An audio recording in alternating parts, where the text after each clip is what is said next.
আসসালামু আলাইকুম, আশা করি সবাই ভালো আছেন।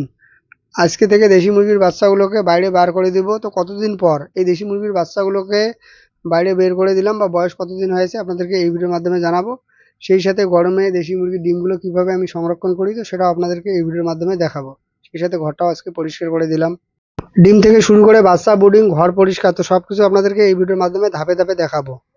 চলে আসলাম হাঁসের ঘর। মূলত এটা হচ্ছে আমার হাঁসের ঘর। তবে বাচ্চা ব্রুডিং এর পর হাঁসের বাচ্চা, মুরগির বাচ্চা আমি এই ঘরে রাখি। মোটামুটি ১ মাসের মতো এখানে রাখি। আর ১ মাস পর যখন এগুলো বাইরে ছাড়ার মতো পরিস্থিতি তৈরি হয়, তখন এগুলোকে আস্তে আস্তে বাইরে ছেড়ে দেই।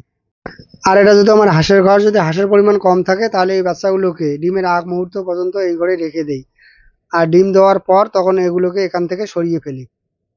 তো লিটারটা আমার পরিষ্কার হয়ে গেল। এখন লিটার হিসেবে এখানে ব্যবহার করব বালু। তো এই বালু লিটার হিসেবে দীর্ঘদিন ধরে আমি ব্যবহার করে আসতেছি। তো আলহামদুলিল্লাহ, মানে লিটার হিসেবে বালু ব্যবহার করা অনেকটাই ভালো। এতে আমার কোনো রকম খরচ হয় না। এটা কাঁচা ঘর, তো বালু ব্যবহার করার অনেক ধরনের সুবিধা আছে। আর যে ঘরটা আমার পাকা ঘর আছে, তো সেখানে আমি লিটার হিসেবে তুষ ব্যবহার করি। বালু ব্যবহার করলে লিটার ঘন ঘন পরিবর্তন করতে হয় না, আর খুব সহজে লিটারও পরিবর্তন করা যায়। এখানে দেখুন, হাঁস মুরগির বাচ্চাগুলোর পানি খাওয়ার জন্য একটা সুন্দর ব্যবস্থা করে দিয়েছি। তো এখানে পানি খেলেও ঘরে আমার কোনো রকম পানি পড়ে না, মানে যে পানিগুলো পড়ে তো পাইপের মাধ্যমে বাইরে চলে যায়। এতে আমার ঘরটা ভালো থাকে। এগুলোকে খাবার পানি দিয়ে চলে আসলাম মুরগির ঘরে ডিম সংগ্রহ করতে। এর আগে আপনাদেরকে বলেছিলাম যে আমার ১০টার মতো ডিমের মুরগি আছে, আর এই ১০টা মুরগির মধ্যে ৫ থেকে ৭টা মুরগি ডেইলি ডিম দিয়ে থাকে। বর্তমানে যেহেতু প্রচণ্ড গরম, আর এই গরমে ডিম তাড়াতাড়ি নষ্ট হয়, তো এই জন্য সেখান থেকে ডিমটা নিয়ে চলে আসলাম ফ্রিজে রাখতে।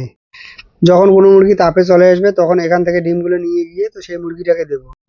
ডিমগুলো রাখার পর চলে আসলাম বাচ্চাগুলোর এখানে। তো এখানে আমার কয়েকটা ছোট ছোট বাচ্চা আছে, যেগুলোকে আমি ৩ থেকে ৪ দিন আগে এনে এখানে রেখেছিলাম। তো বাচ্চাগুলো অনেকটাই ছোট। যেহেতু বড় বাচ্চাগুলোকে আমি বাইরে ছেড়ে দেবো, তো ছোট বাচ্চা যদি এখানে রাখি তাহলে বড় বাচ্চাগুলোর সঙ্গে এই ছোট বাচ্চাগুলো বাইরে যাবে।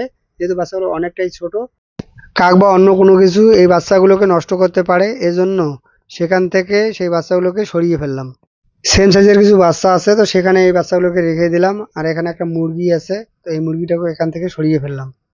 মুরগিটাকে এখান থেকে সরালে তো খুব তাড়াতাড়ি মুরগিটা পরবর্তীতে ডিমে চলে আসবে। তো এখন এখানে আমি কিছু মুরগি দেখাবো। তো এগুলো এখনো ডিম দেয়নি।